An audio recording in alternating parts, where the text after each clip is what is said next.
Hilabihang traffic ang misugat sa mga motorista sa Davao City karong unang adlaw sa abli sa klase. Sumala sa City Transport and Traffic Management Office nga usa sa nakitang hinungdan gawas nga abli klase mao ang guba nga traffic light. Ani ang report. Buntag pa lamang sa Davao City, kamatikda na ang dagang sakyanan nga galatas sa nagkadayang kadalanan sa syudad, mapapampublikong og pribadong sakyanan.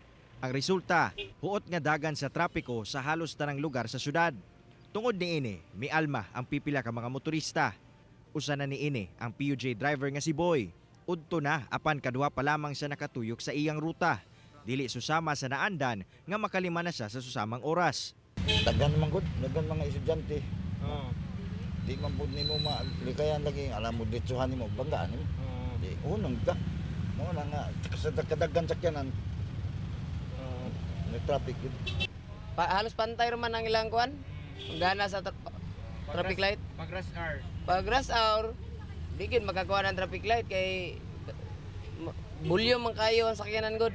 Ang sidewalk vendor nga si Michael Canoy nakasinati sab sa susamang problema. Hilabi pa nga sayo siya mulakaw gikan sa ilaha aron makapamaligya. Grabe na yung trapika po. Ang isang buntag pa gani o ano, traffic na.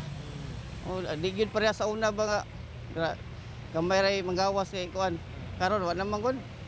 Hindi na kayo higpit ang nakbayan ba? Sa kanang COVID. Sa COVID ba o? Sumala sa City Transport and Traffic Management Office nga sa 62 ka mga traffic lights sa syudad sa mga intersection. 29 lamang ang gagana, 27 ang guba ug 7 ang flashing. Usa kini sa mga nakitang rason gawas nga daghang pasahero tungod unang adlaw sa pagbalik sa klase. Karong nagkaluag na ang COVID-19 restrictions ug balik eskwela na, nagkadaghan ang mga tao nga nagapanggawas sa ilang mga panimalay. Resulta ang hilabihang traffic. Busa ang CTTMO, nagapangita na ug paagi aron masulbad kini. Nagpatuman na sila karon og adjusted deployment sa ilang mga personahe, hilabi na sa mga lugar nga dagsaon og tawo.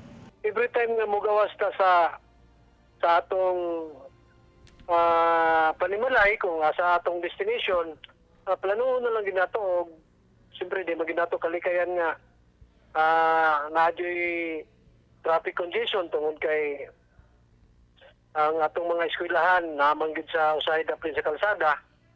So kuan tagaan nato unang-una is murag mo kuantag extra time nga ma-advance ta kay para dili ta malate. Kauban si Jade Gavas sa kamera. Ako, si Cyril Chavez para sa One Mindanao